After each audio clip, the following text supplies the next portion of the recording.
A lot of this isn't going to make sense to you, and I'm sorry about that. I'm just going to start at the beginning, with the house.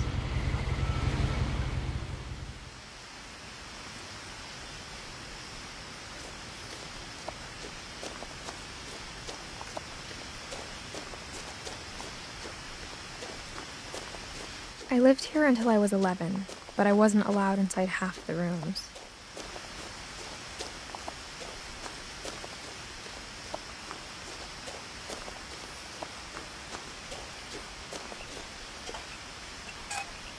Inside the mailbox were bills from 7 years ago, marked urgent, open immediately.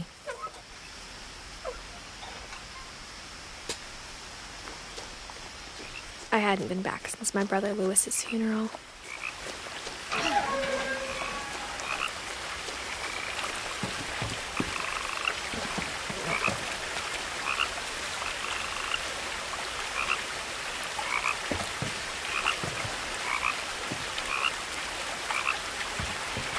In her will, my mother left me a key but didn't tell me what it unlocked.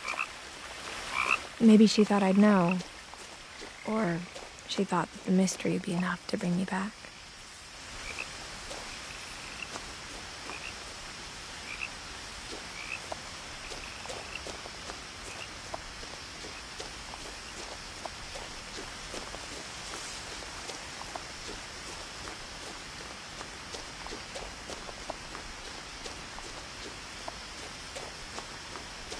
No one had driven this way in a long time, but I saw a few hoof prints.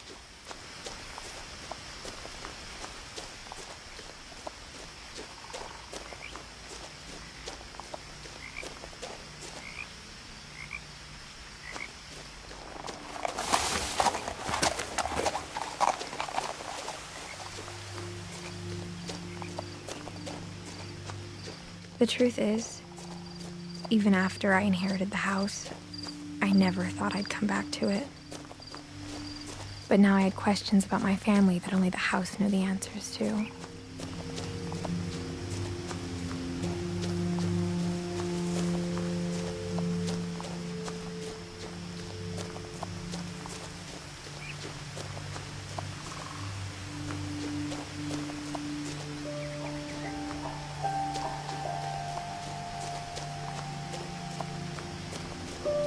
The house was exactly like I remembered it, the way I'd been dreaming about it.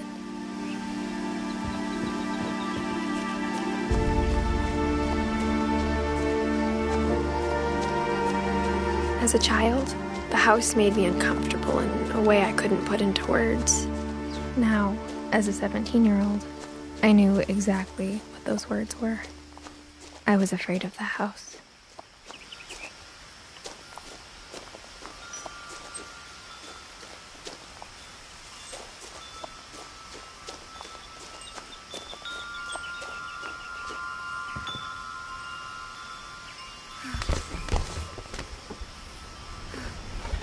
Crawling through the doggy door used to be a lot easier when I was 11.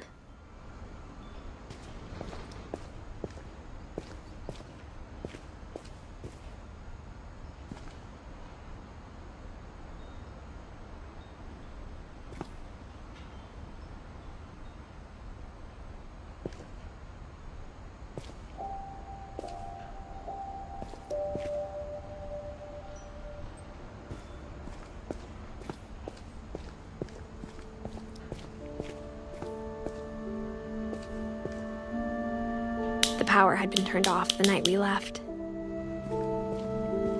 For the first time in years, I felt like I was home.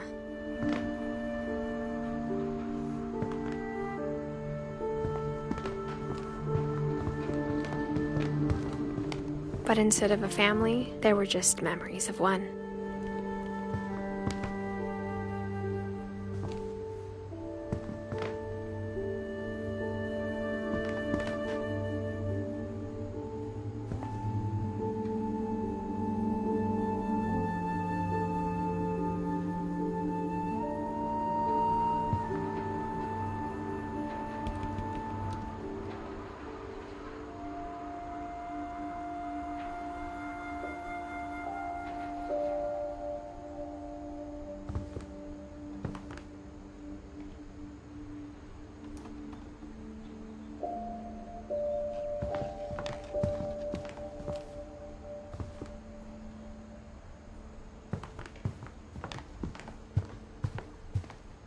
The table was still a wreck from the night we left.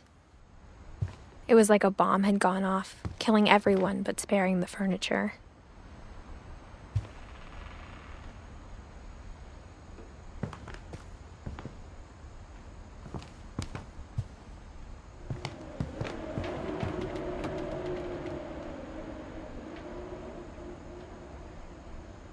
My mom was the only one of us who could imagine Great-Grandma Edie living in a nursing home.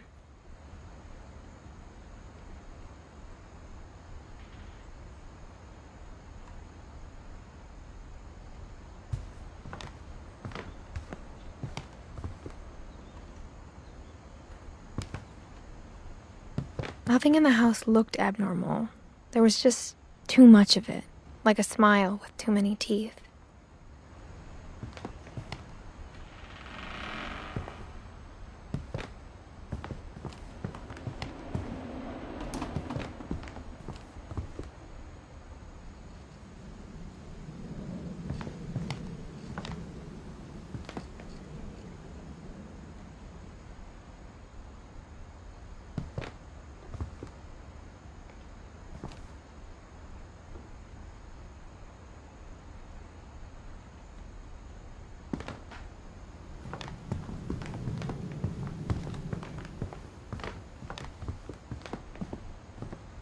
Mom always told me to stay out of the basement, so I wasn't too surprised when the key didn't fit.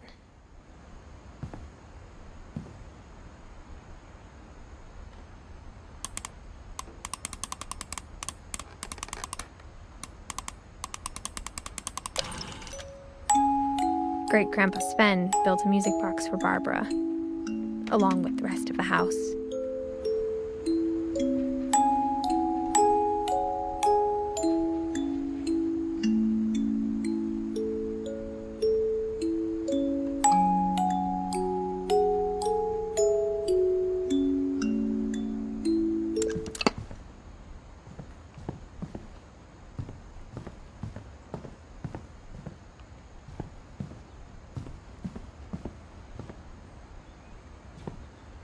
My mom wasn't much of an optimist, but she never stopped believing that my brother Milton was alive.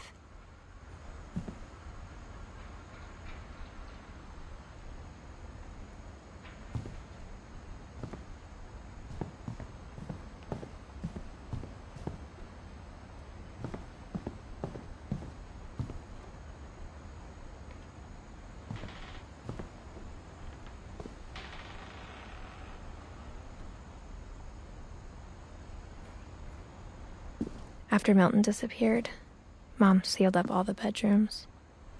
Then Edie retaliated and drilled peepholes.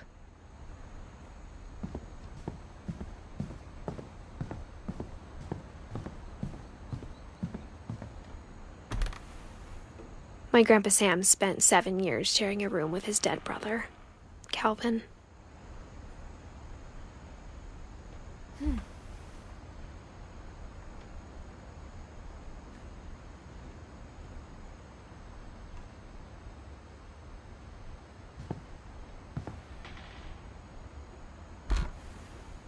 As a kid, I just assumed every house had peepholes and sealed rooms you weren't allowed inside of.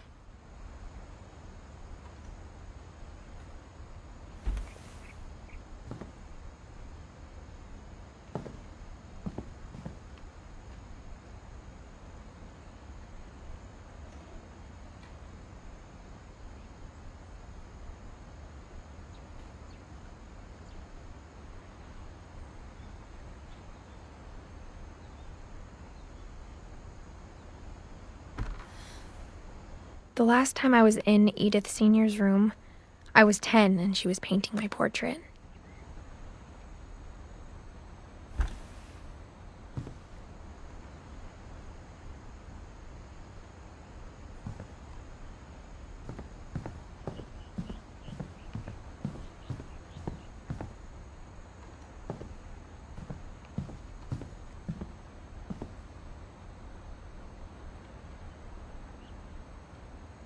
Whenever people ask me about my family, the first thing they always want to know about is Barbara.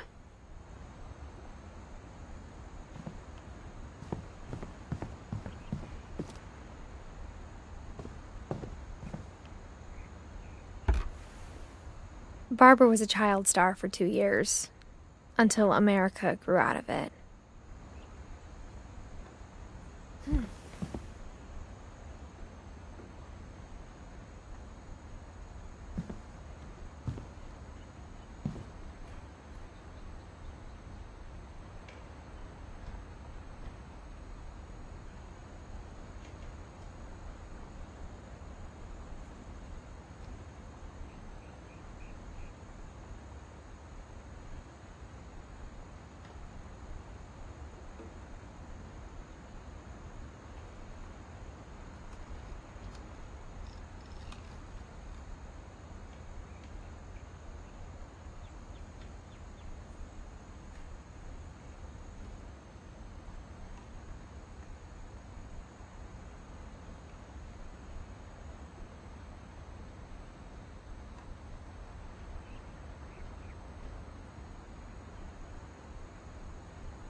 Edie's father, Odin, built the original house.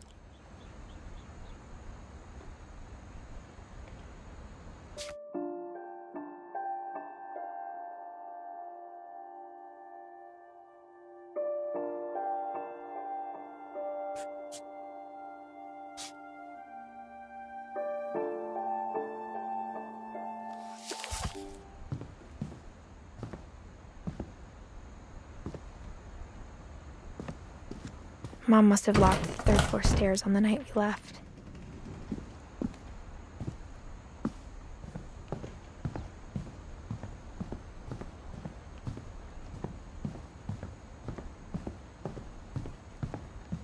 I spent a lot of time playing in Great Uncle Walter's room. I think my mom sometimes regretted not sealing it up.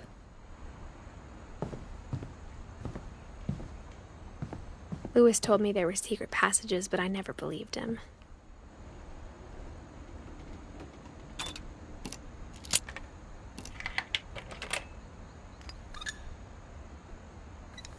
Turns out, my mom was really good at keeping secrets. Now it was time to find out what my mom had been afraid of. From the paintings on the wall, it was clear my brother Milton had been here before me.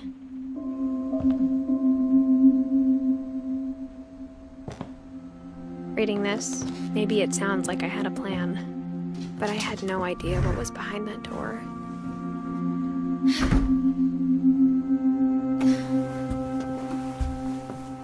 Just like I had no idea where all this was gonna lead. I grew up looking at Molly's room through the peephole. Molly's gerbil had a tiny bedroom with its own even tinier gerbil cage.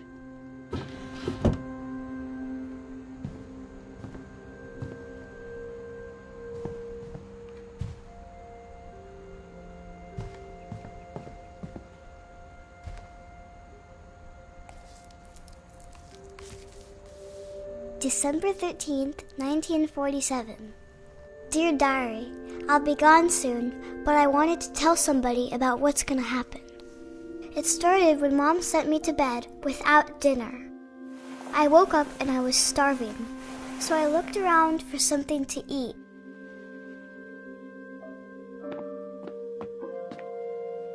My Halloween candy was all gone.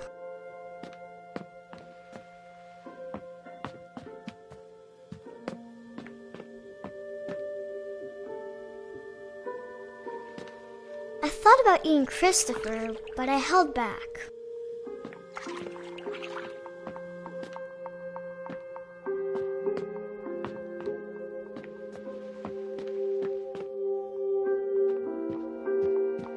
The gerbil food was dry, but I didn't mind it.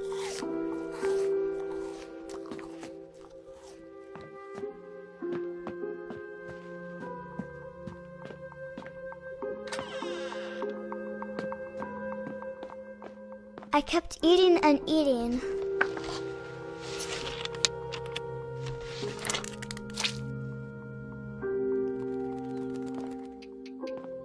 I ate a lot of things that night.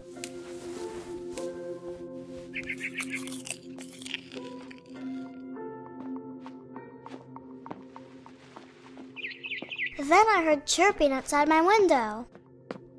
It was a barn swallow going back to her nest. I reached out for her.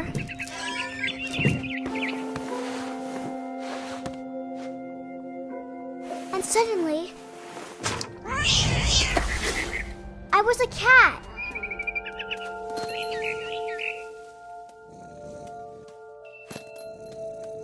I tried to be quiet, but the bird was really scared.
The babies were all gone.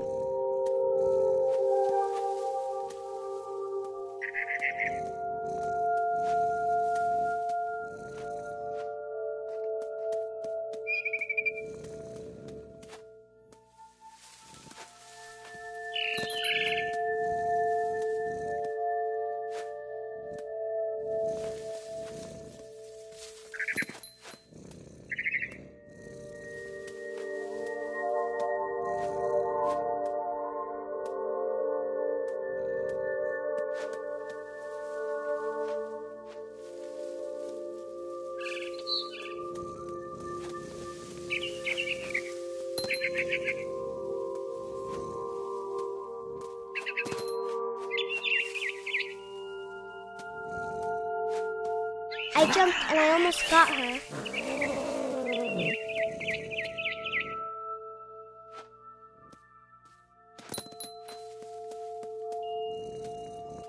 I could tell she was getting really tired. Now I was up in the big tree. I promised Dad I wouldn't climb it anymore. All I cared about was eating that mama bird.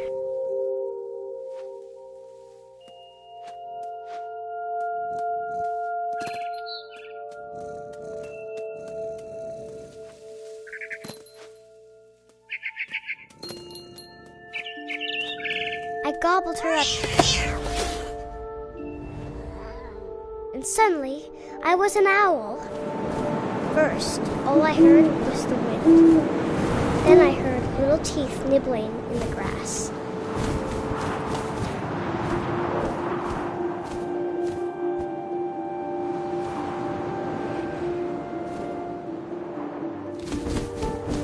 Rabbits.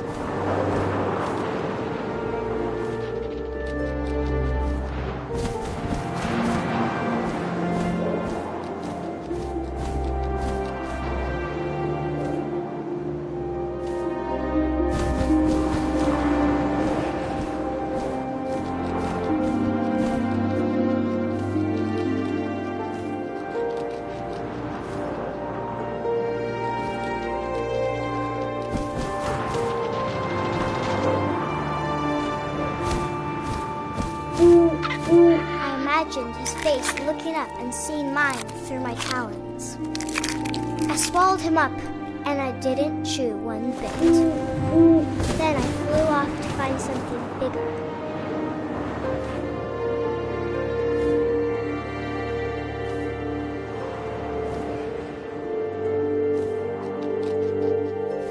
A mama rabbit.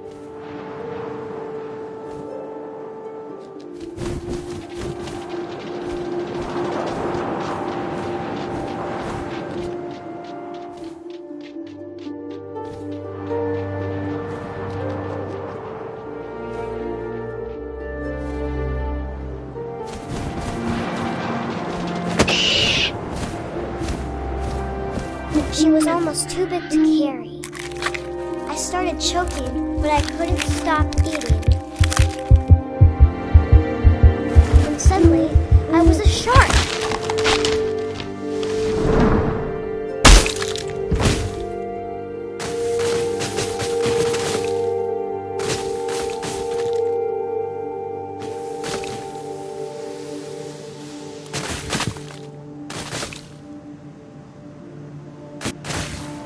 I rolled off a cliff and into the ocean. Now, I was hungrier than ever.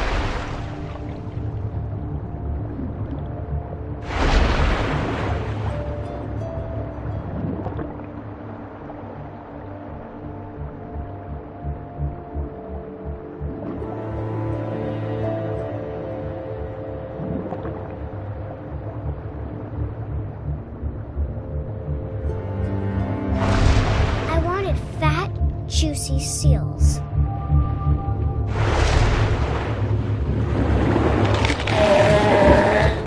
I tore off her flipper and it tasted really good.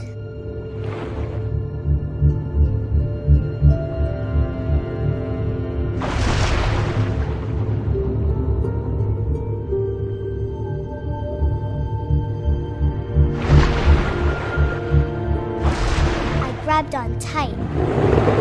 When I was so hungry, I jumped out of the water. When I opened my eyes, everything had changed.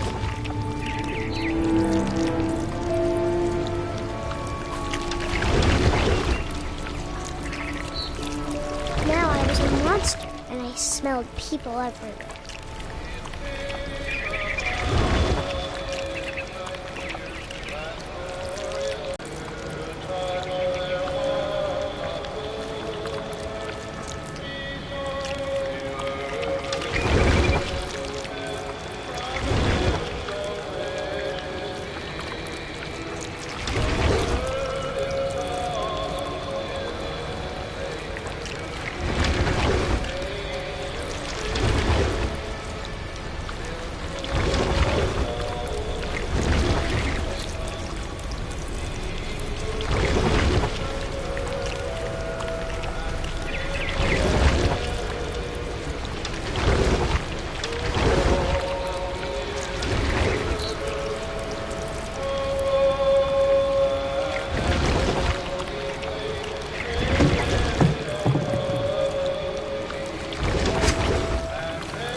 I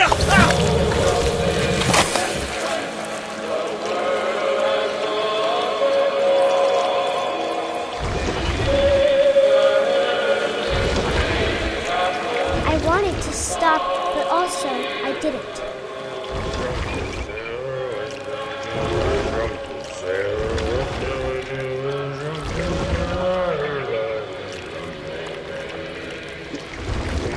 Belly with a rust.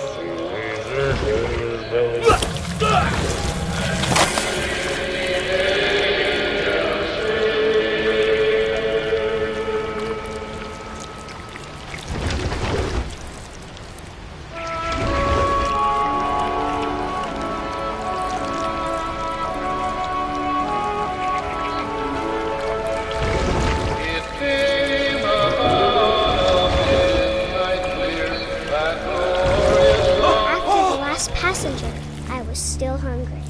And across the water, I smelled something new. Something I had to have, so I swam towards it.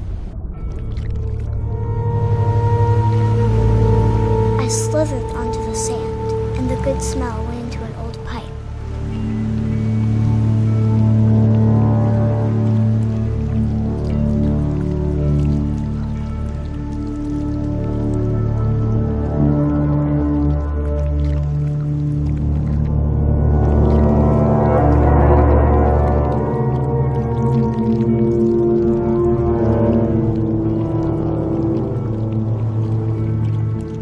I got closer and closer.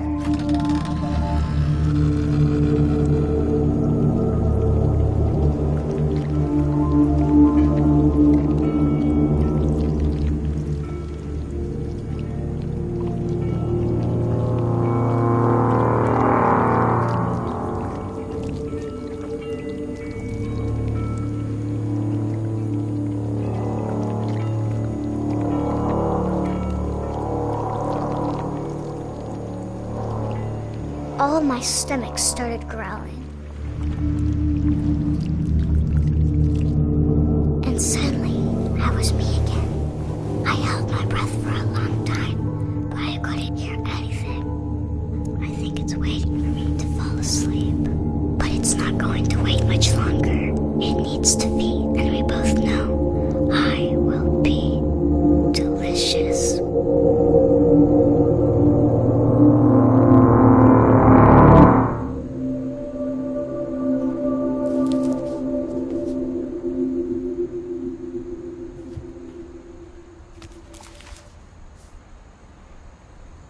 I'm not sure if I believed all of that, but I'm sure Edie would have.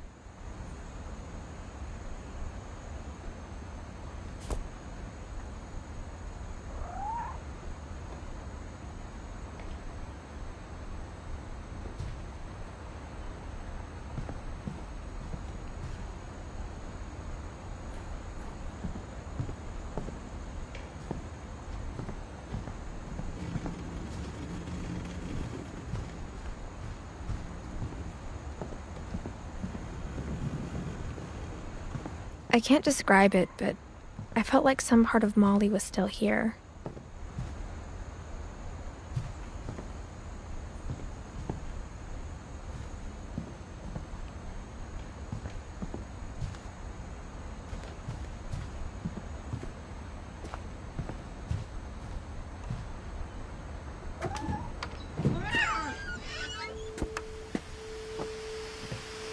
This will be obvious later, but my mom never told me any of these stories. Edie would have, but Mom didn't like bringing up the past. Though, when we adopted a stray kitten, she was the one who named it Molly.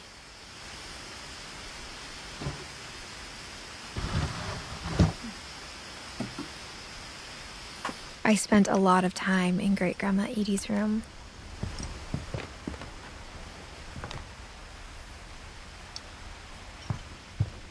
Her room was like a museum. For 500 years, the Finches have been famous throughout Norway for their fortune and misfortune. Odin Finch buries the latest victims of the family curse, his wife Ingeborg and their newborn son, Johan.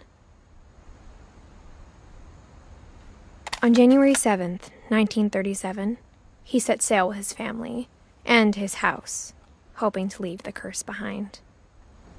But 40-foot waves off the coast of Washington send the house and Odin to the bottom of the sea. Odin's daughter Edie, with husband Sven and baby Molly, step ashore on their new home, Orcas Island. Odin Finch is the first to be buried in the new family cemetery. His daughter Edie is already dreaming of a new Finch house.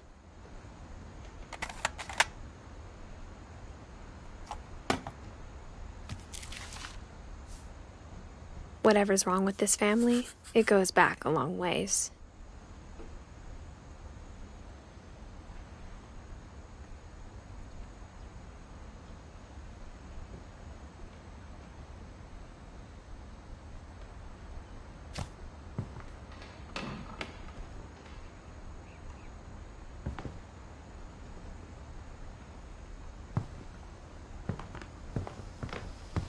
Edie knit me a new pair of gloves every year, just in time to replace the old ones. Louis died a week before we left, but Edie had already started to memorialize him.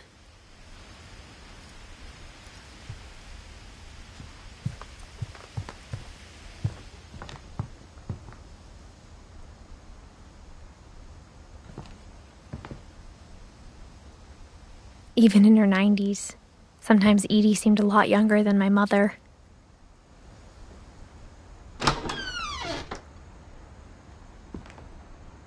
The only trace Grandpa Sam's first wife, Kay, left on the house was the pink bathroom.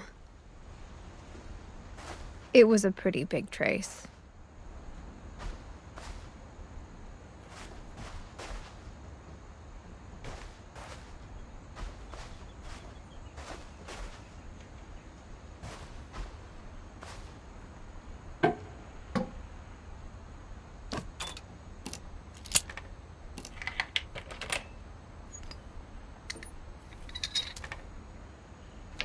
There's a secret in this bathroom.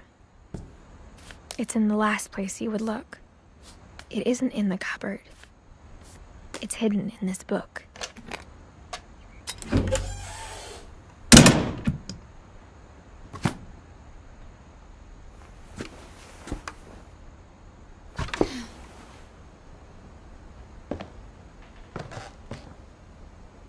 Sven gave Sam an old camera he'd refurbished.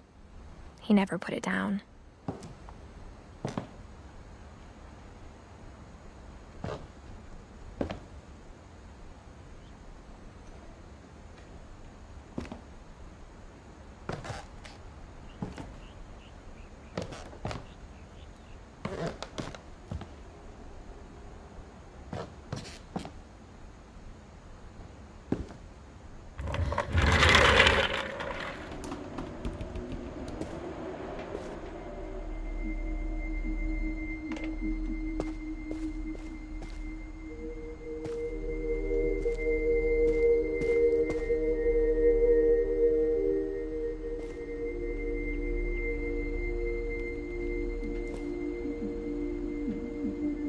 I knew Grandpa Sam had a twin,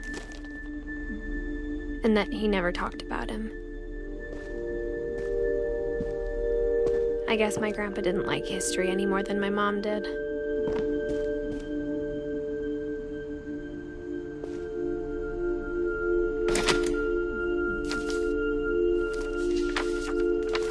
How I Want to Remember My Brother by Sam Finch. The thing I remember is that when he made up his mind, that was it.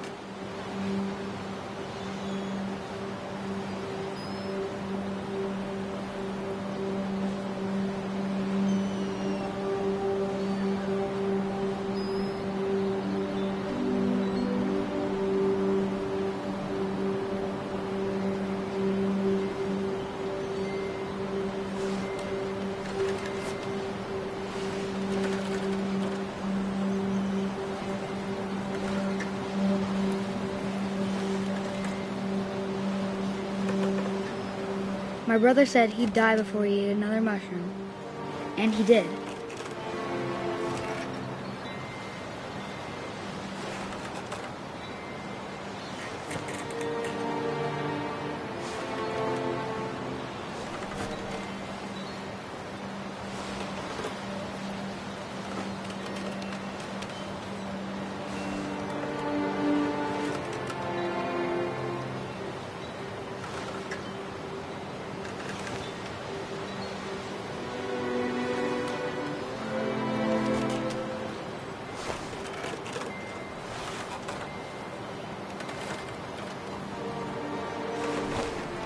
At Barbara's funeral, we swore we'd never be afraid again. And he wasn't. I think Calvin always wanted to fly.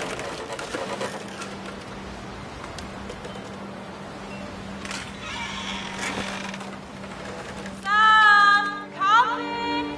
Dinner's ready! Coming! But that day, he finally made up his mind to do it. I told him going around was impossible. Maybe if I hadn't said that,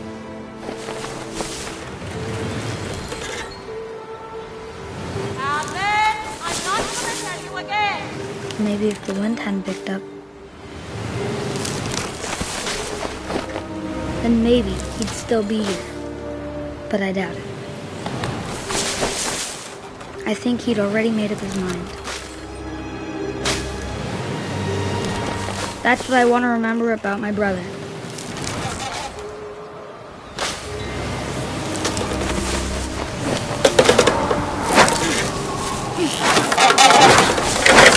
The day he made up his mind to fly. And he did.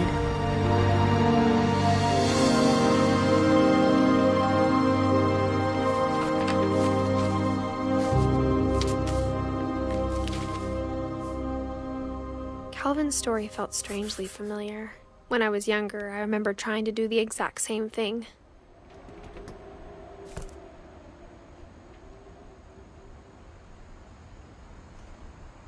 After the funeral, Edie roped off Calvin's half of the room.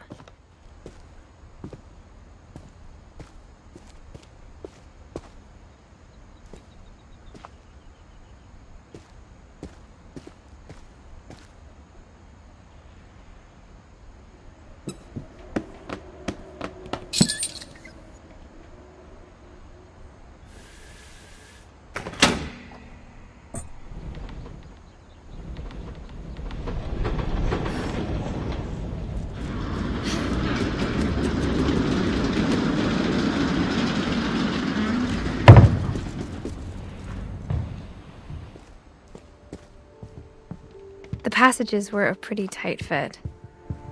They'd obviously been built for smaller hands and bellies.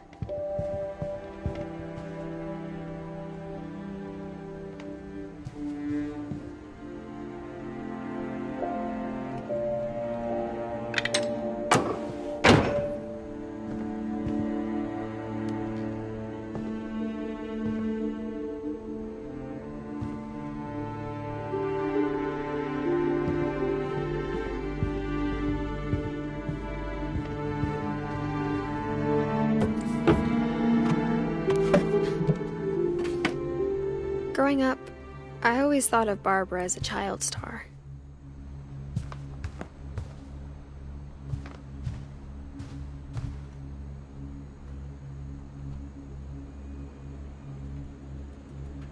I never thought about how hard it must have been for her afterwards.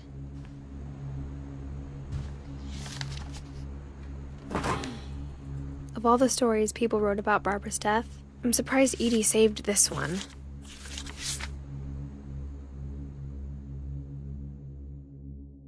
Old Jack here with another ghastly tale inspired by America's most unfortunate family. I'm calling it The Surprise Ending of Barbara Finch. As a child star, Barbara was famous for her scream. Now at 16, she was all washed up. A has-been. But in a lucky break, she'd been asked to perform her signature scream at a local convention for monster movie fans. It was just the boost her career needed. Unfortunately, her scream hadn't aged well. Getting better. I think you just need the right motivation. Her biggest fan and current boyfriend, Rick, was about to demonstrate when... Now that was a great scream. It was Barbara's father, Sven. He'd slipped into a table saw and had to be rushed to the emergency room. So Barbara got stuck babysitting her youngest brother, Walter. Her convention comeback was canceled. Okay, I'm hearing frustration, but I'm not hearing terror. What if I tried... A gang of hoodlums in Halloween masks have been terrorizing Orcas Island tonight. Police are urging residents to... That came from the basement. You're right! Also, I loved your delivery on that. Why is your basement door locked? Because my dad likes making puzzles and secret passages. There's a key hidden in the music box. The secret is to keep winding and winding until finally the key pops out. Thanks, babe. I'll be back in a sec. 20 minutes later, Rick hadn't returned. So Barbara went to look for him, right on cue. She reached for the music box.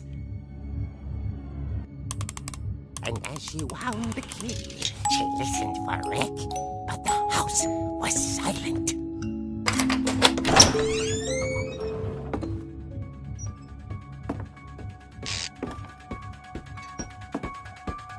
She found Rick's crutch and imagined the worst.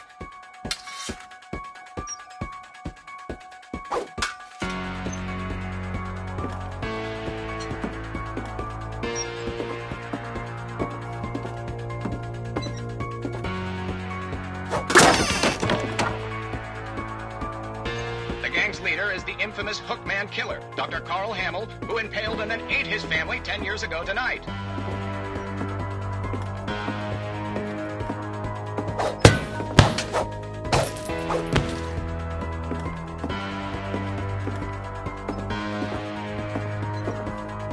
The old fridge rattled and grew still.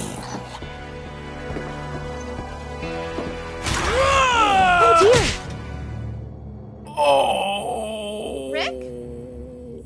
Barb, relax. I was just trying to scare you to help you find your scream. Well, I'm not scared, Rick. I'm furious. Then act furious. All I'm getting from you now is that you're hurt and confused and She threw him out, but she kept a little something to remember him by. Barb, have you seen my other crutch? And she was still holding it when she fell asleep watching the Late Late Picture Show.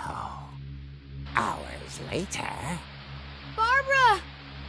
Walter, what's going on up there? Ah! Okay, I'm coming up, but if this is a trick, you're dead, Walter.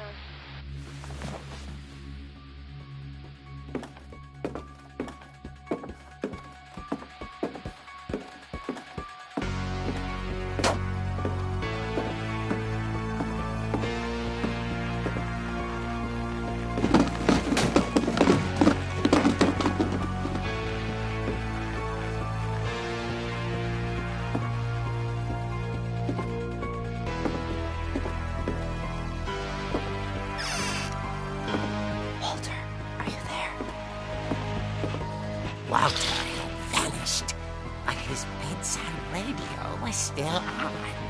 Orcas Island police describe the man as 6 feet tall, with a steel hook for a hand. Residents are urged to lock all doors and windows and notify the police of any suspicious activity. Barbara turned, saw the hook man, and was speechless. He was quite smashing.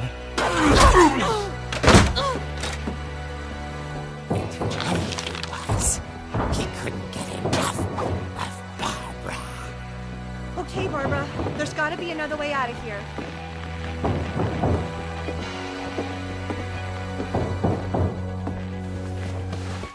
That night, she played her part beautifully.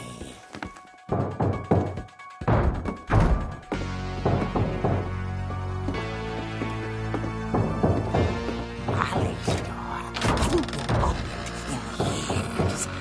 The hinges groaned.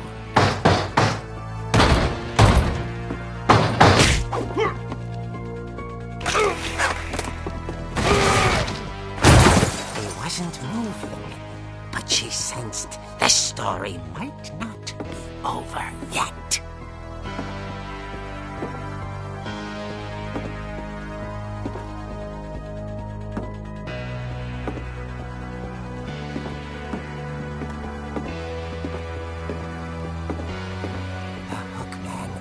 Vanished. She listened for his breathing, but all she heard was...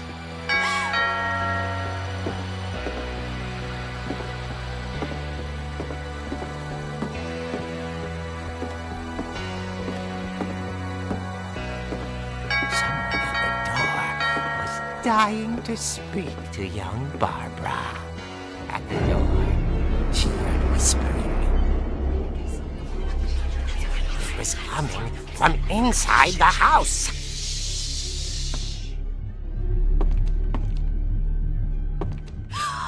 Oh dear. Surprise! Bravo, Barbara! You were wonderful. The monsters had come to surprise her. For Barbara, it was a dream come true. Then she saw what kind of monsters they were, and she realized what was about to happen. She was going to be famous. And with her final breath, Barbara Finch gave the performance of her life.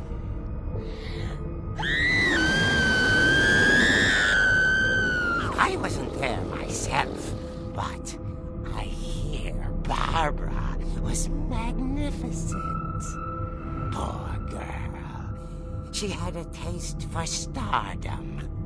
But unfortunately, so did her fans. Of course, the police blamed it all on poor Rick, who disappeared the same night. And little Walter, hiding under his bed the whole time. He took it all pretty hard, but that's another story. As for Barbara, tucked inside the music box is all they ever found of her. Her ear. Now that's what I call a real eerie tale.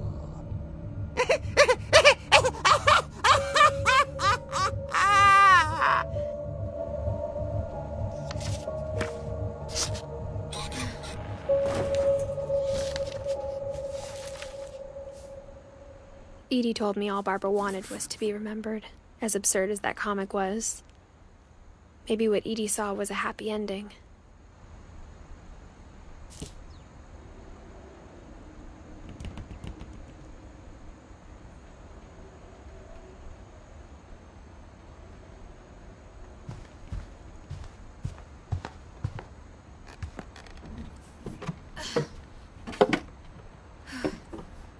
I guess now I know why Mom didn't like me playing with the music box.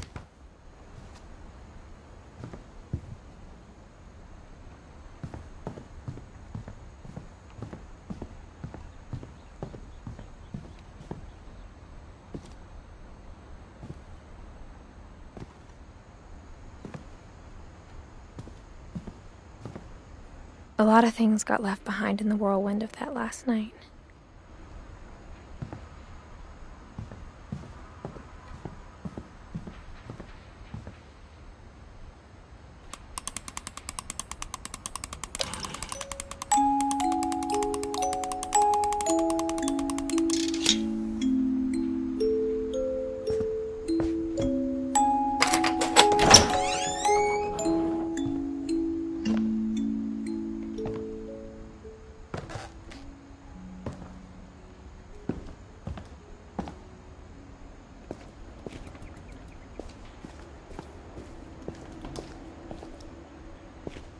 Mom said the basement was off limits, unless I wanted another tetanus shot.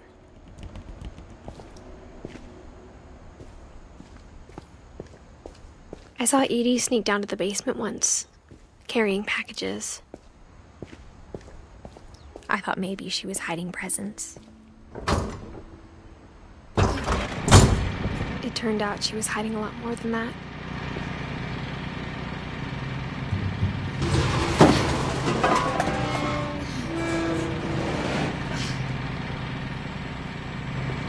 remember asking Mom once about where Walter had gone. She said after Barbara died, he got as far away as he could. If there's a pattern in all these stories, I think it's that none of us has gotten very far.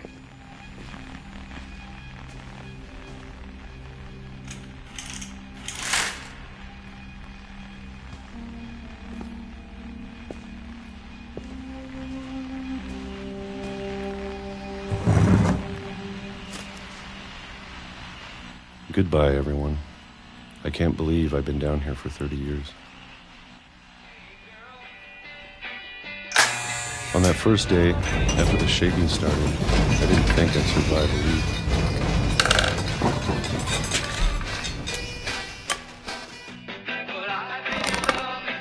But after a few days, I settled into a routine.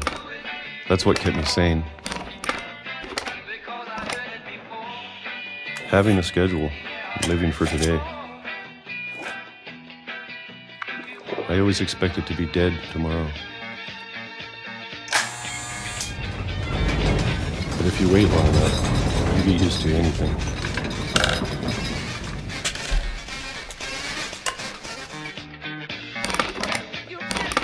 Even a monster on the other side of the door starts to feel normal. Almost friendly.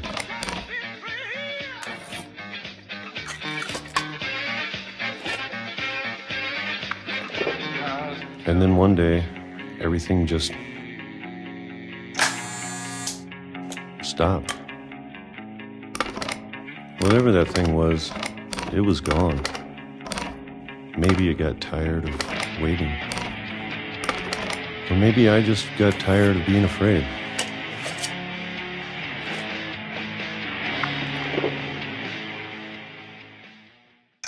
It's been a week now, the longest in 30 years. I'm done waiting. I have to leave while I still can.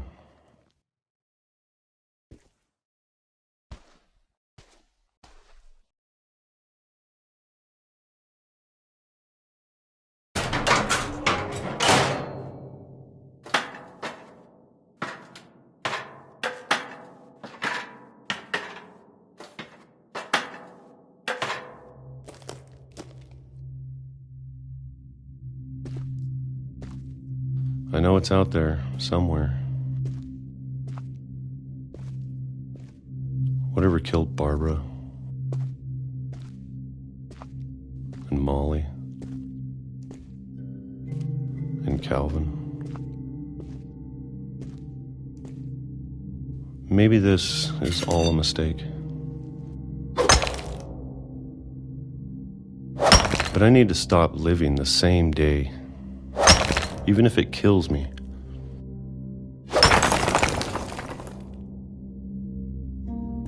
Whatever's out there, I want you to know I'm ready for it. I'm going to appreciate all of it, especially the food. I don't mind if I only have a year left. Or a month. Or a single week. I'd be happy with one new day. I can already imagine the sun on my face.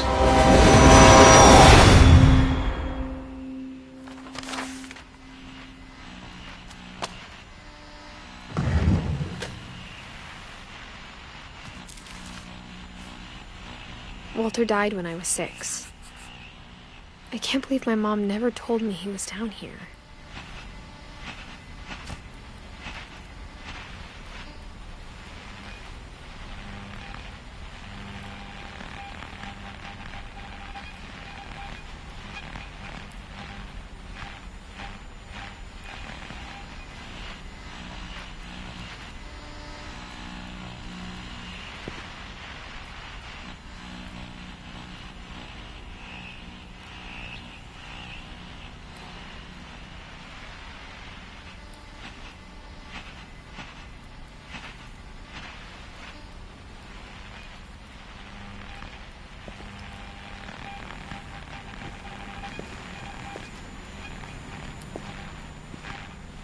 I'm sure my mom was trying to protect me.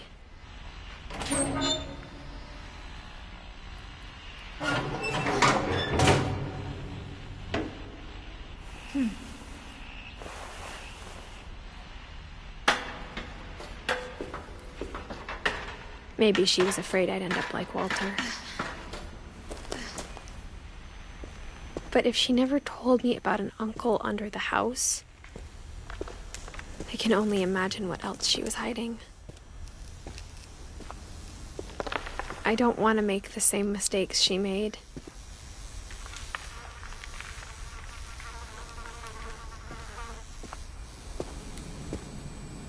Trying to bury something that's still alive. Now that there's only one of us left, or maybe two, I thought it was time I heard the stories for myself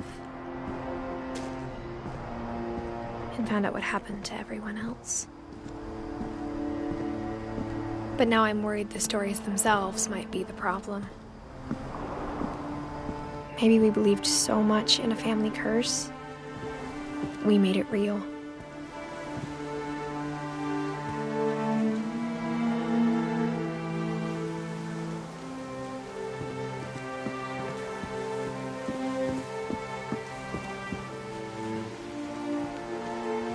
I don't know if I should even be writing this.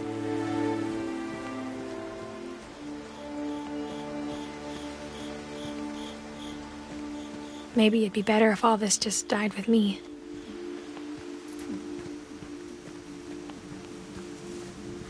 But I thought you should know about your family.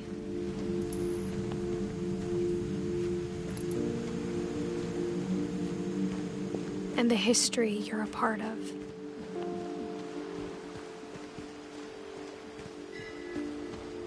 Though to be honest, I feel as lost as you probably do right now.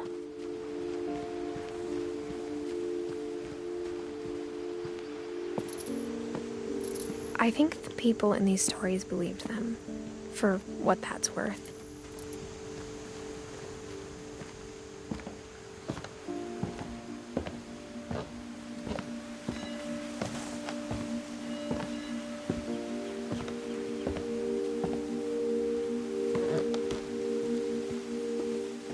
Look at the house. That history of imagination and stubbornness and madness. Any of it seems possible.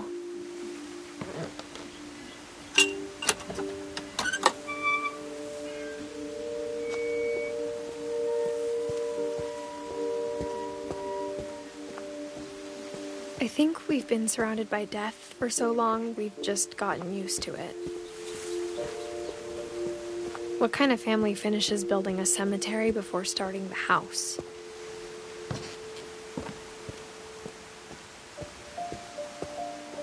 It's embarrassing for me to admit this, but the pet cemetery made me more uncomfortable than the human one. 3 of the gerbils were mine, and 2 had been my fault.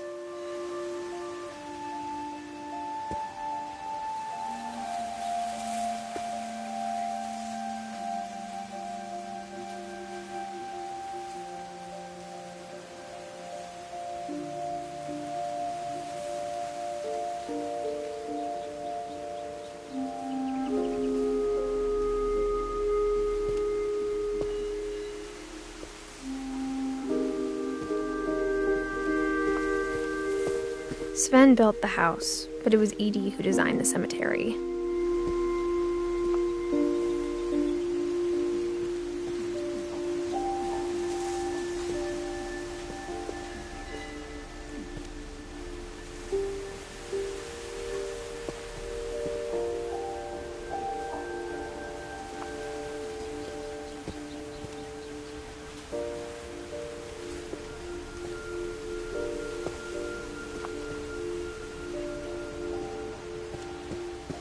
I'm sure Odin's monument had been Edie's idea.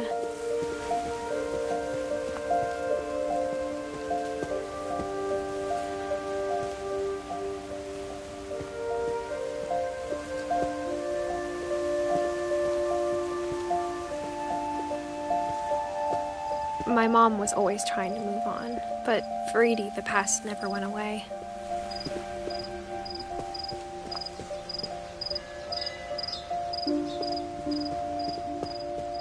She could see it poking out of the water at low tide.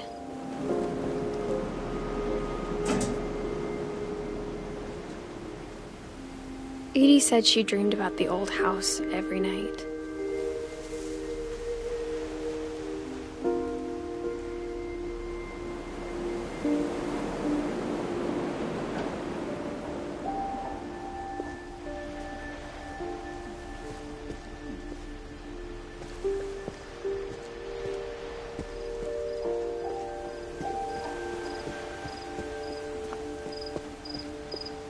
Edie's side was always easier for me to understand.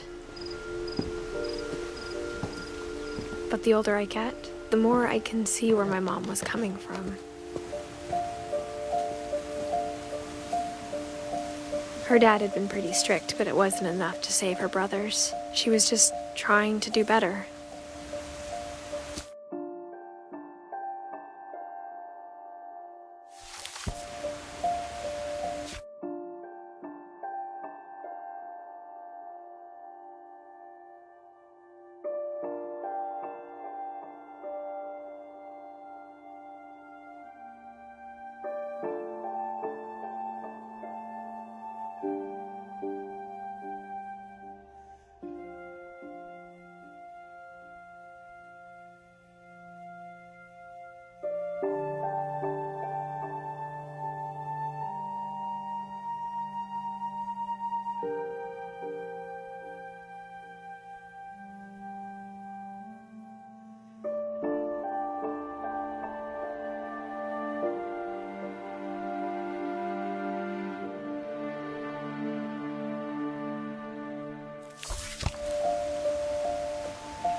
She lost 2 of her brothers, just like I did.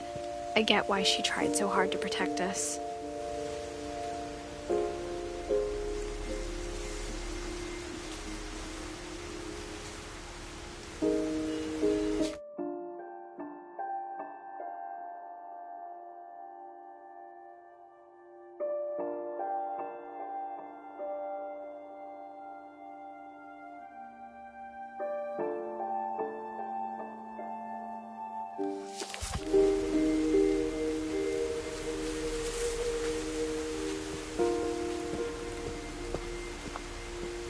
There's so many things I wish I could ask my mom now. Part of me thinks this is what she wanted all along. For me to come back someday and find everything out for myself.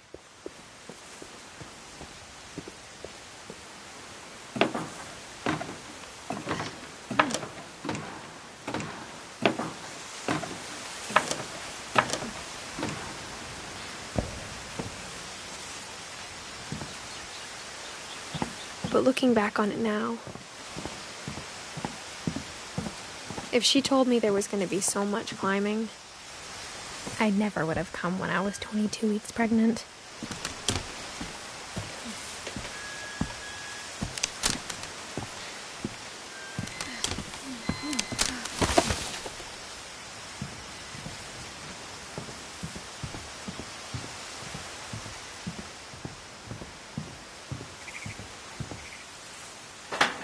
I never met Grandpa Sam, but I think he and my mom had a lot in common.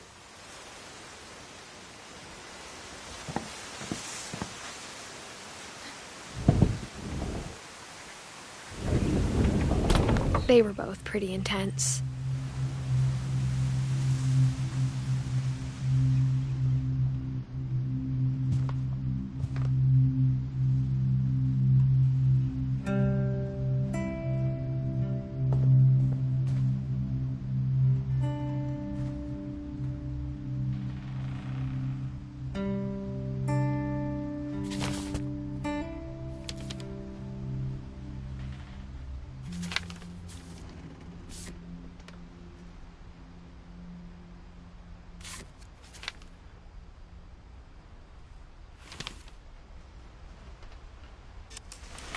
Dawn, I promise, you'll never forget this weekend. Yes, sir. These memories are gonna last a lifetime. Am I gonna have to shoot anything? It's a hunting trip, Dawn. Shooting is strongly encouraged. Shouldn't we be leaving? Just want to get a shot of you, Dawn, then we can take off. What? Perfect. It's gonna rain the whole weekend, isn't it? I will never forget this weekend, Dad. That's the spirit. Okay, got it. I'm gonna take some pictures, okay? Just be careful. That camera's older than you are.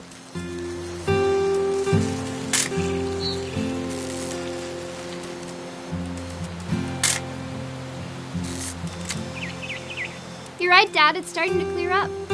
Still freezing, though.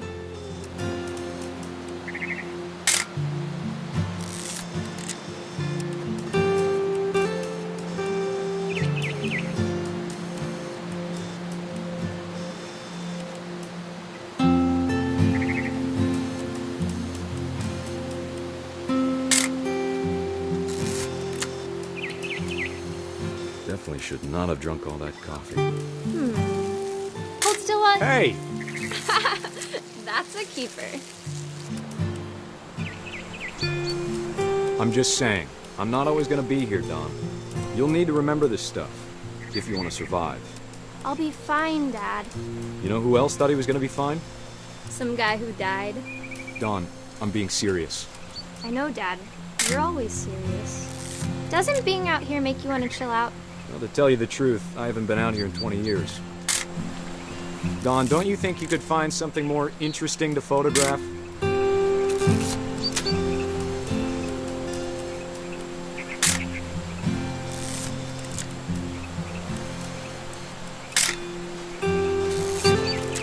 Last time I was with my brother Calvin. Man, that was a great trip. Your grandpa Sven taught us how to fish, how to build a fire. We found an old logging trail. There were deer everywhere. Dad! Good eyes, Dawn. Before you take the shot, let me get a picture of you.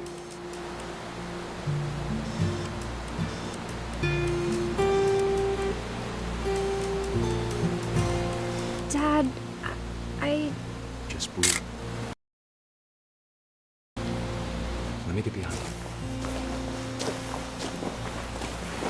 Do I have to do this? Dawn, you don't have to do anything. But if you want to survive, you'll need to be strong. Great shot, Dawn!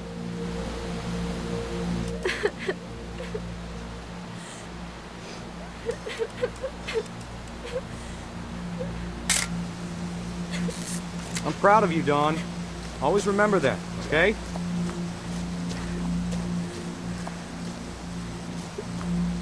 Dad, it's twitching. I think That's it's totally so... normal, Dawn. Just focus on the camera. Try not to think about... Dad!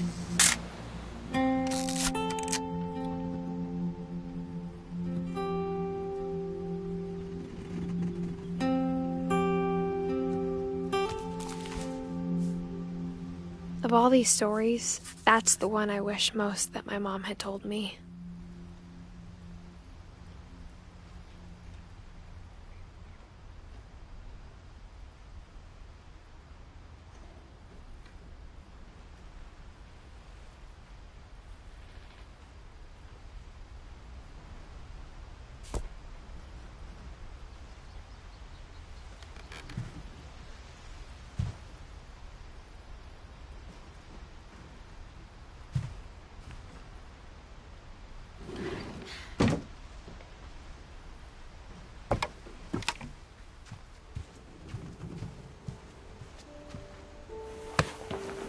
After Sam died, my mom and Edie got really close. They'd both lost a lot.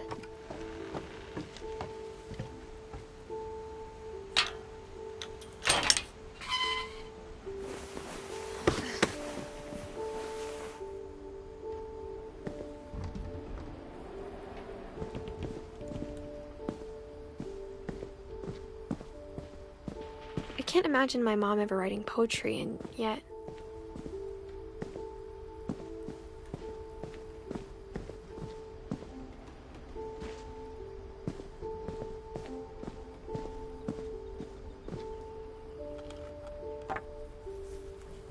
A poem for Gus, who always said the wedding was a bad idea. Our father never hit us kids, at least not very hard, before the day my brother said with teenage disregard that he'd be dead before he'd see a wedding in our yard.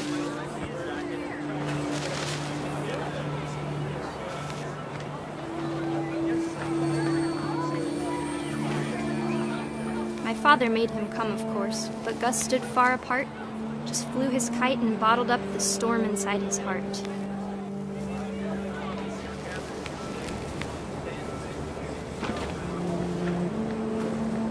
I tried to talk him out of it, but though he'd never met her, we don't need a stepmom, were the words that I now pronounce you husband and wife. You may kiss the bride.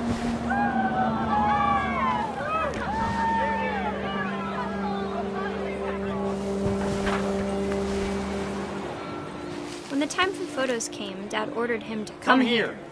But Gus declined, and as a sign held up his middle finger.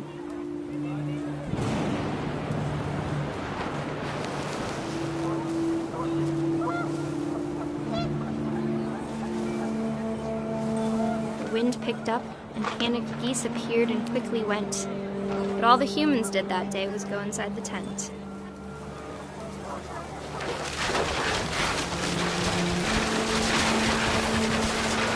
Rain came down in buckets then, but no one seemed afraid that nature might destroy the tent our dad had crudely made.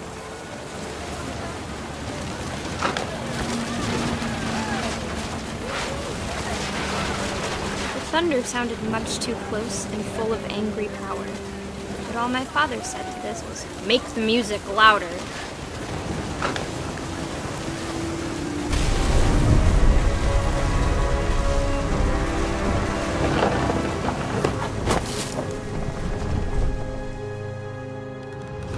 I wish that I could truly say I thought about you on that day. Out there on the beach alone, just you, the wind, the sea, and foam.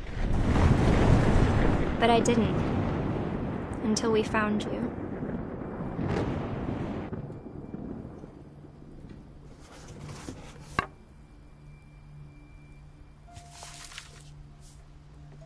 She never talked about him, but Mom told me once if I was a boy, they were going to name me Gus.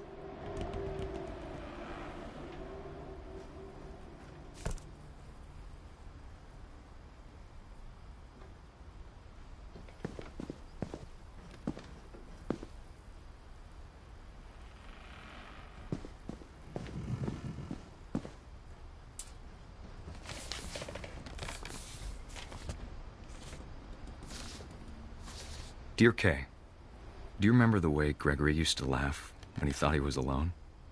Like something funny was happening, but only he could see it. I think he saw things the rest of us don't.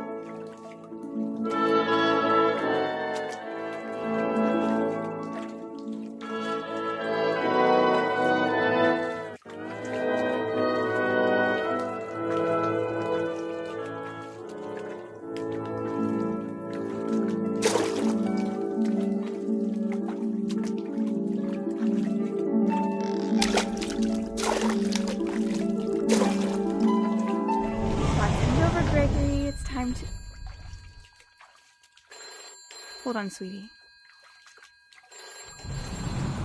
Hello? Sam, I told you I don't want to talk right now. I wonder what he saw. What his world was like.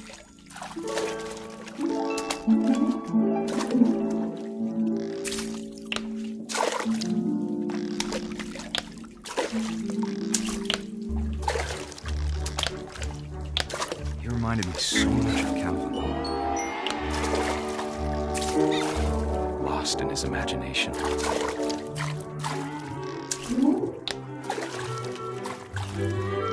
Whatever it was, he saw.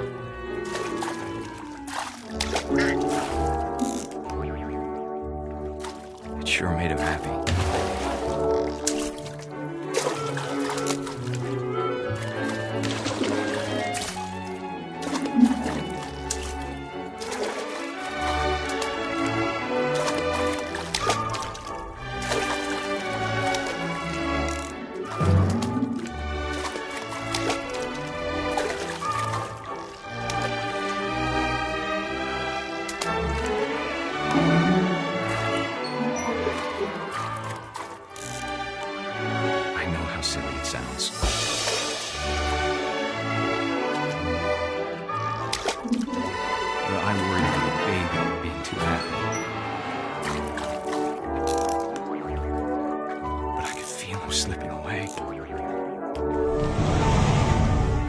Sorry about that, Gregory. I know you did everything you could. Maybe if I hadn't called that night. Damn it. I wish he could have told us about the world he saw.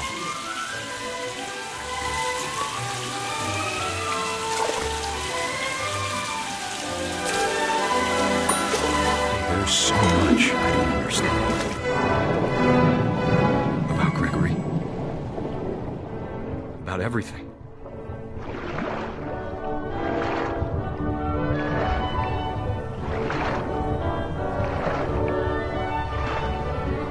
But I know what happened wasn't your fault.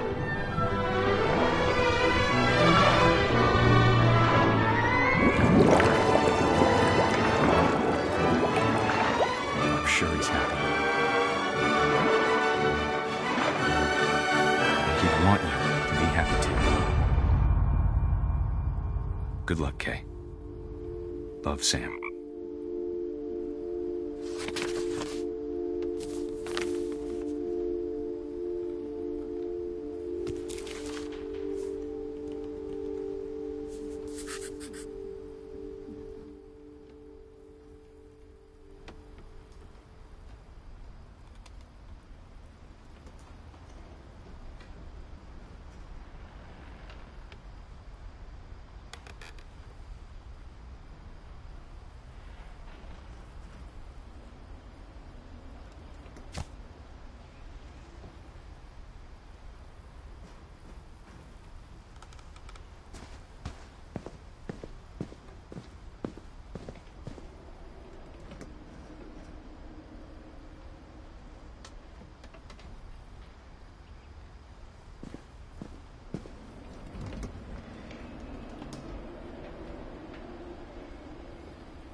My mom moved up to the loft after her brothers died.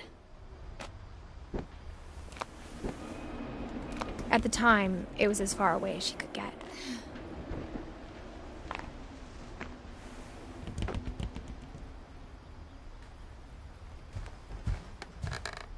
She spent a summer building houses in Calcutta, where she met my dad, Sanjay.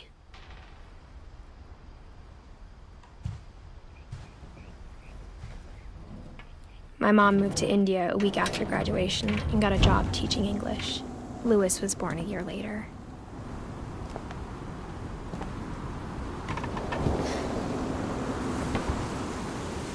When my dad died, I don't think Mom knew where else to go.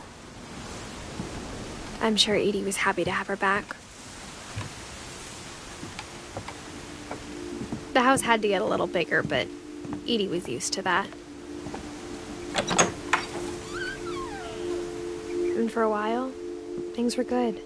Almost normal, but it didn't last. The beginning of the end was Milton's 10th birthday, when Edie gave him a castle.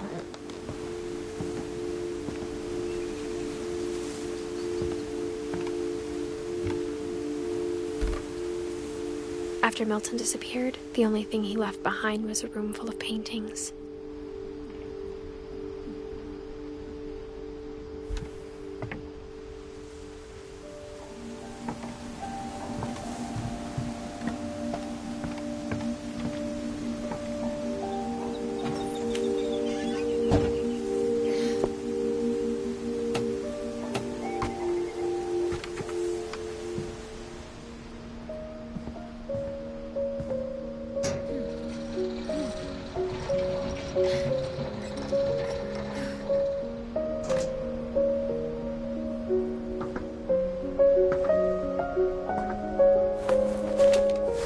Milton Finch in The Magic Paintbrush.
I was 4 when Milton disappeared.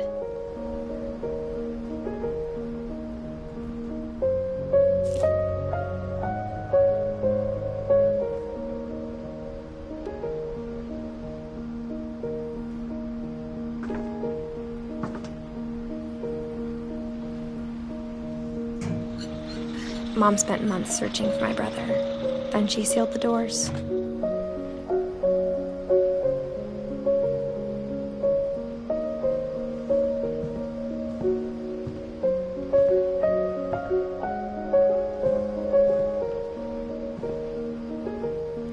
Whatever Milton had found in the house, Mom didn't want it getting out.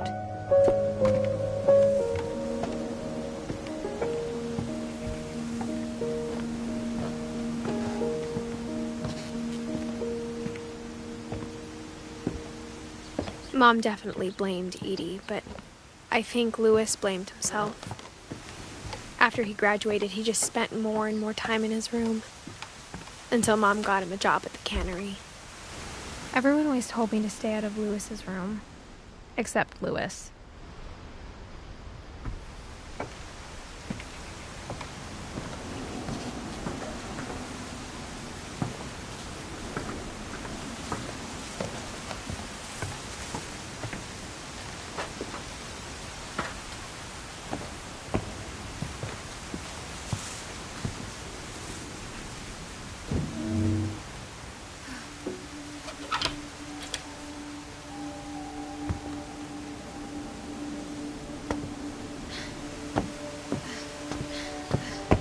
Louis's room smelled very, very familiar. That part of him lived on.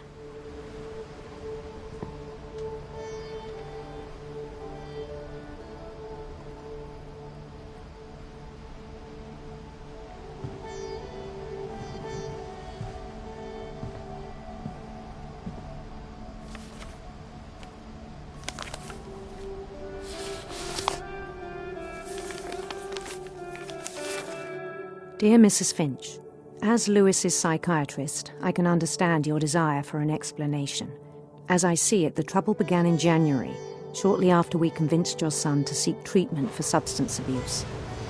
Newly sober, I believe Louis first noticed the monotony of his daily life.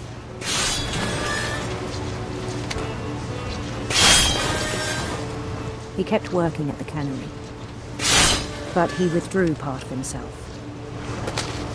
In our sessions, I saw the same behavior. His mind began to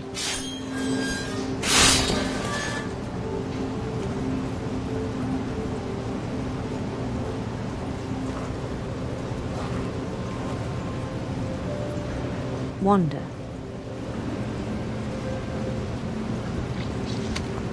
I asked him to describe it.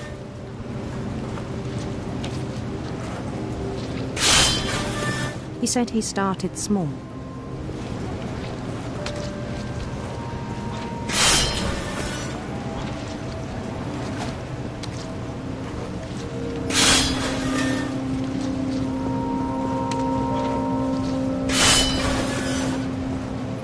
Imagining a labyrinth. He'd feel his way about.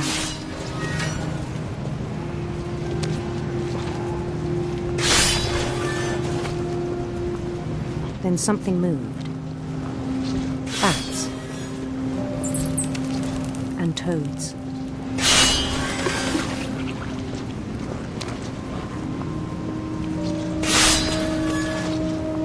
And things that have not names.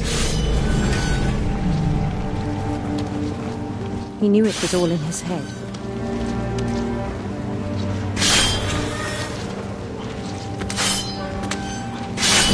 But he took it very seriously.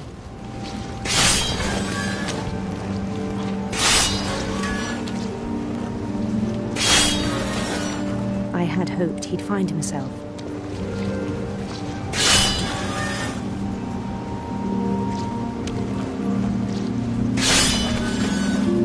But he found something more.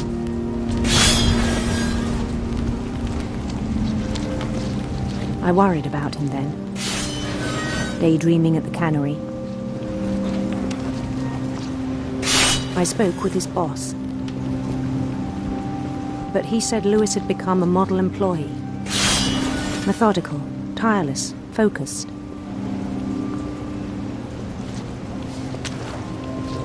Like a whole new Louis. So I let him go on.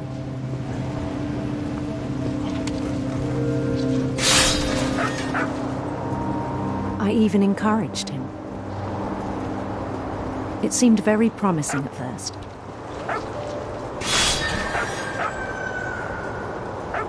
He told me he'd made a new friend.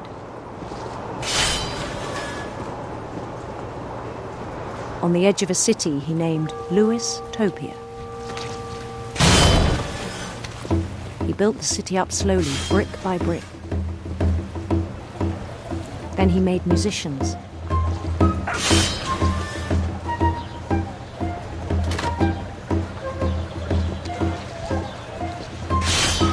And songs for them to play. He talked about starting a band. And he was always humming something. Every day his imagination grew stronger.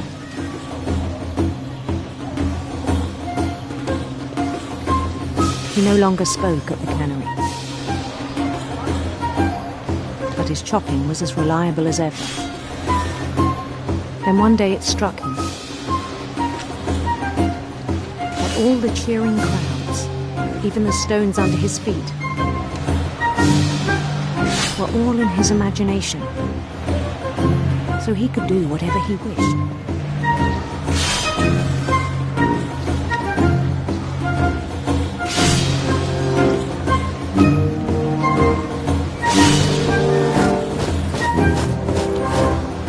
He held an election for mayor. And he won. They begged him to stay, but his mind was already wandering. It became a game for him.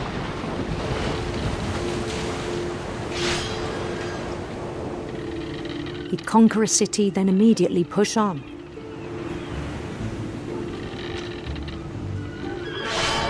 New Louisville.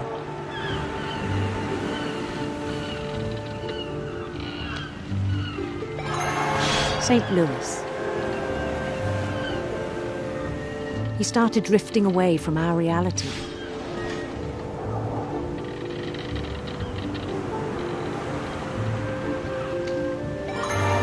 Minneapolis, until one day he forgot to go home from the cannery. Even as his mother pleaded with him, heart of Lewis kept sailing on.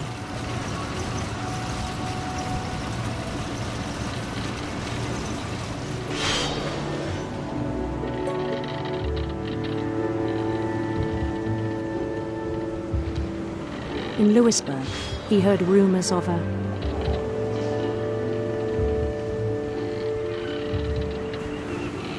handsome queen.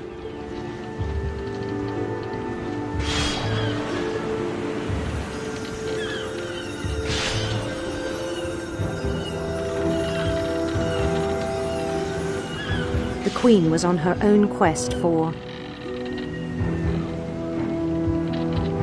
radiant rainbows.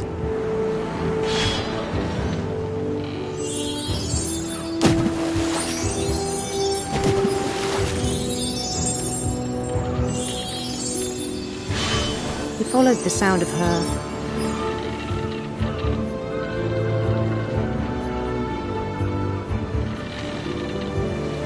silver harp.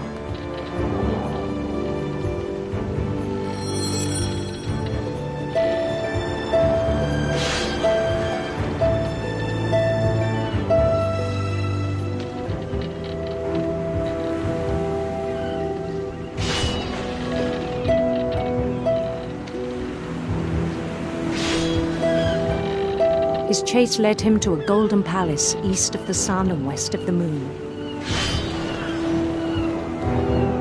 Even then, his logic remained sound.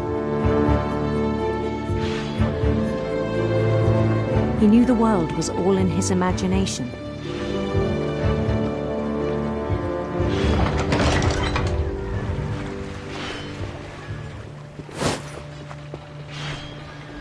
But he was so proud of having created it. In his own eyes, he'd become something greater than a king.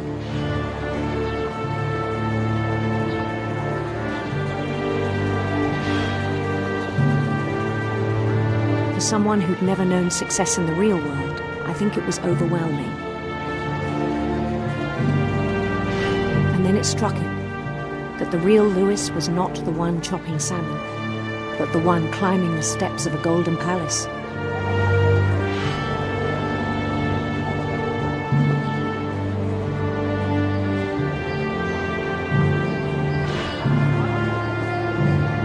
My imagination is as real as my body, he told me. It was hard to argue with him.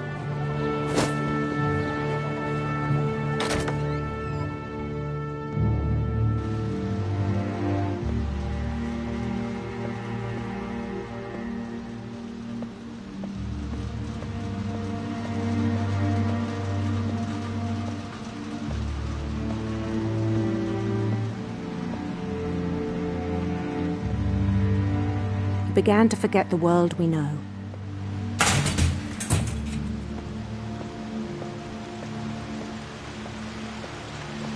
I think it pained him to remember Lewis, the cannery worker.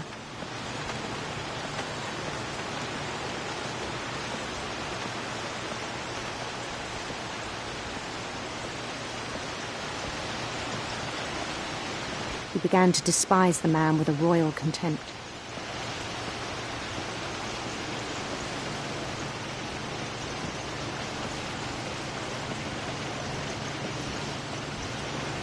I still thought I could save him.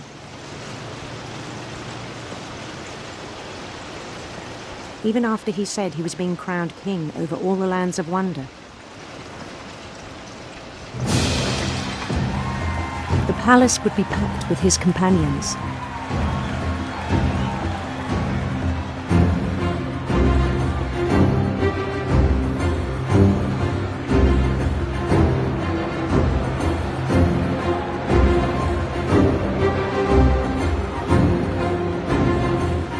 Including the wise Calico who'd insisted on advising him.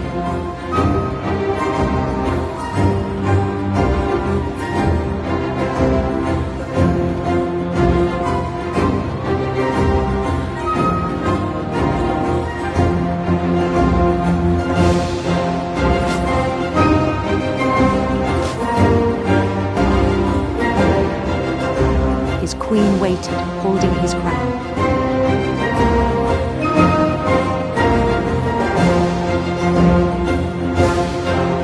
There's only one thing left to do.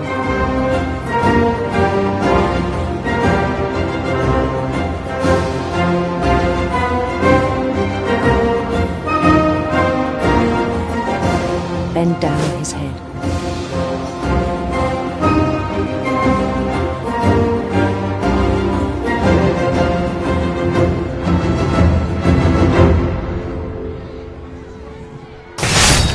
And the rest I think you know.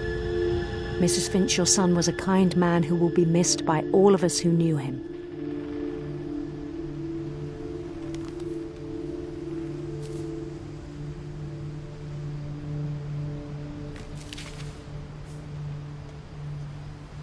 My brother was really cool.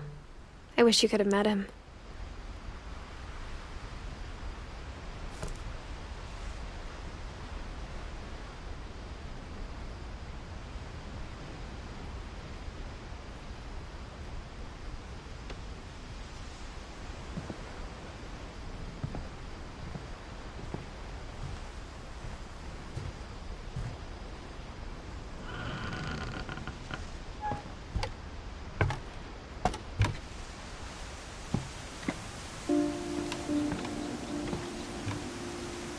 On the way back from Lewis's funeral, my mom told me to start packing. She waited until the day before we left to tell Edie. I'm not sure if she wanted to make it easier or harder. I wish we'd stayed. But I understand why we left.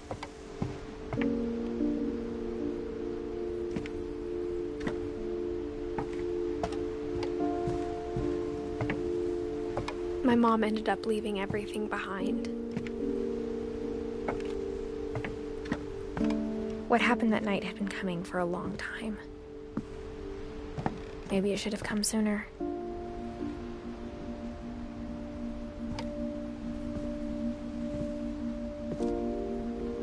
But it had to end one way or another.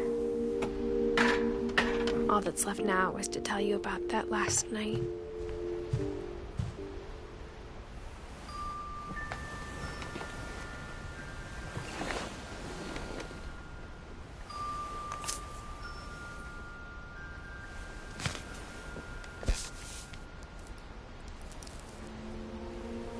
That whole last day, Edie just watched us pack and didn't say a word. Until supper, when she raised her glass and said, "To our final night together, and all our final nights apart." Grandma, you know what I said about alcohol. Some of your medications are very Edith, specific. I left a present for you in the hallway. Why don't you go open it? The grown-ups have to argue now. I'm sorry, you're right. We're all leaving tomorrow. Let's just enjoy our last... I'm not leaving. Edith, you're excused.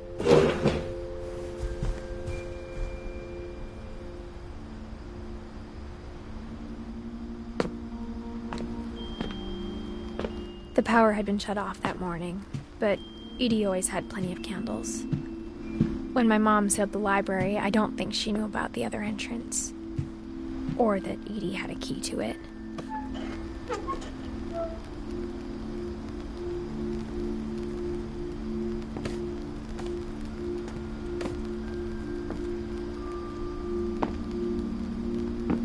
That thing you're afraid of isn't going to end when you leave the house.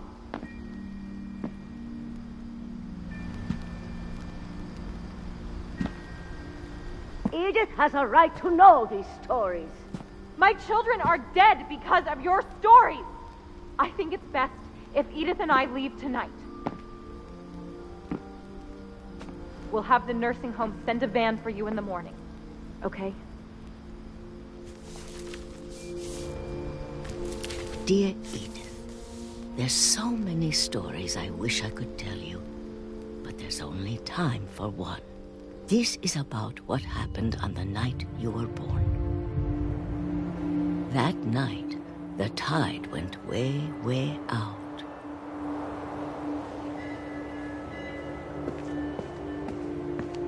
It was the first and last time I ever saw the old house aground.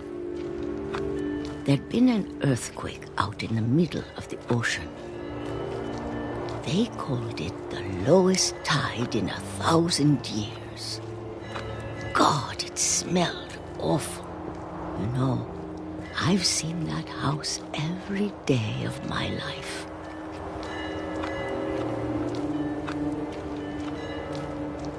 But I never thought I'd go back to it. When the fog rolled in, I lost my way.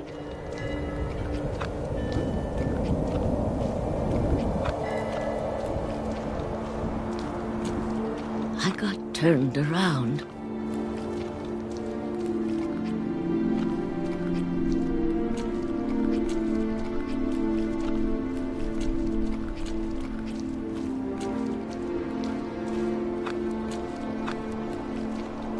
For a while, I wandered.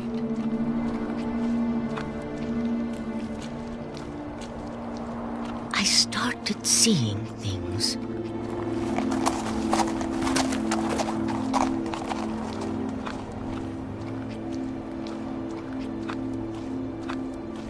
Things I'd forgotten had ever existed.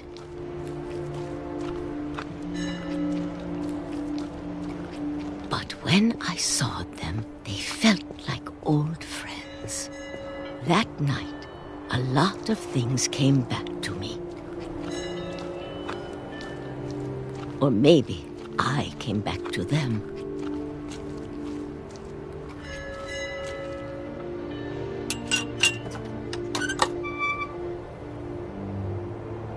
Things I can't explain, but that I need you to try and... Edith, what are you doing in here? It's mine. Edith! Mom, you're gonna rip it! Let go! I kicked and screamed, but Mom dragged me to the car.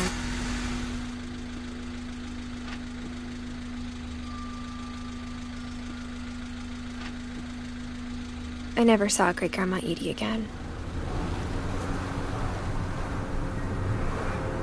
The next morning, the band came to pick her up, but she was already gone. After that, we moved around a lot.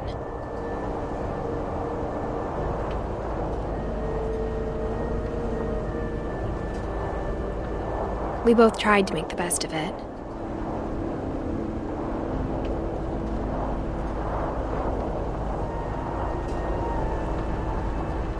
A few years went by.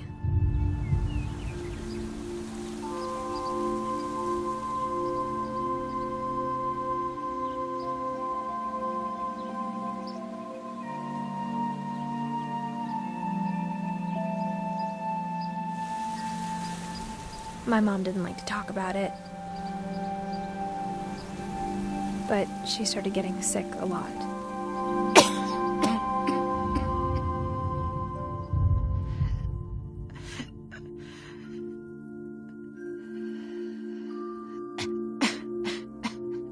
She got better for a while, and then she didn't. And then I was alone.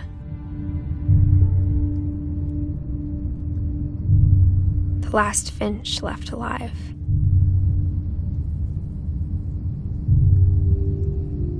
Until I found out about you. I'm still not sure what to tell you about all this. If we lived forever, maybe we'd have time to understand things. But as it is, I think the best we can do is try to open our eyes and appreciate how strange and brief all of this is.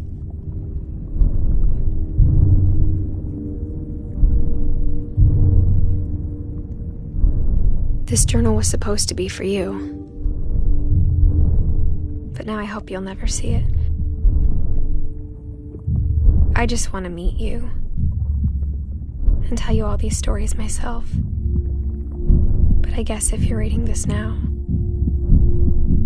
things didn't work out that way.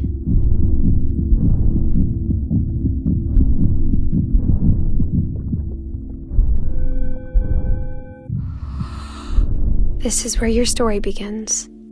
I'm sorry I won't be there to see it.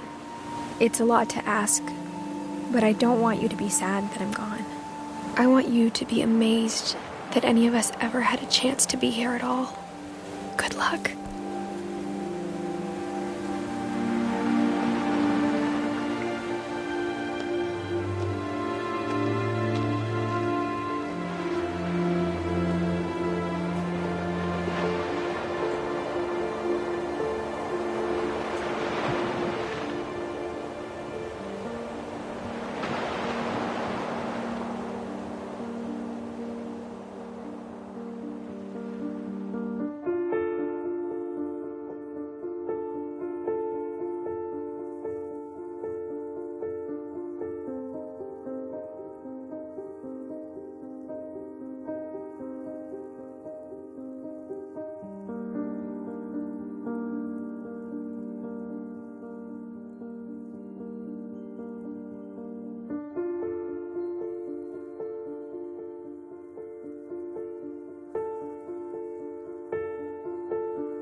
I'm gonna lose my mind.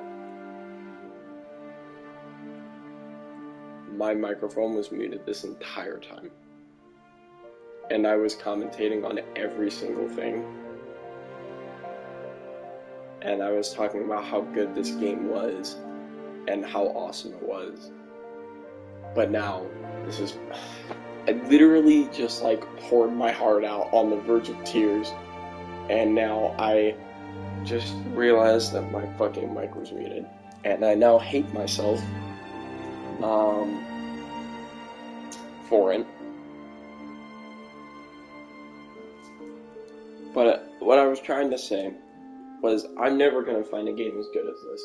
I played this for the first time in a long time. And I was trying to say how truly beautiful this game is. And the fact that I will not find a game as beautifully unique as this. And after looking at all the losses that I went through, I realized that this is literally one of those where I'm shocked by how good of a game this is, you know, and I'm pissed that this fucking mic was muted. I'm so pissed, but I want to say thank you for letting me watch, or having to listen to me talk right now, instead of letting me talk for the past 2 hours. That was so fucking annoying. Anyways, I just want to say thank you for dealing with the awkward silence of this and then hearing me talk now. And I hope you all have a wonderful day. And this was What Remains of Edith Finch.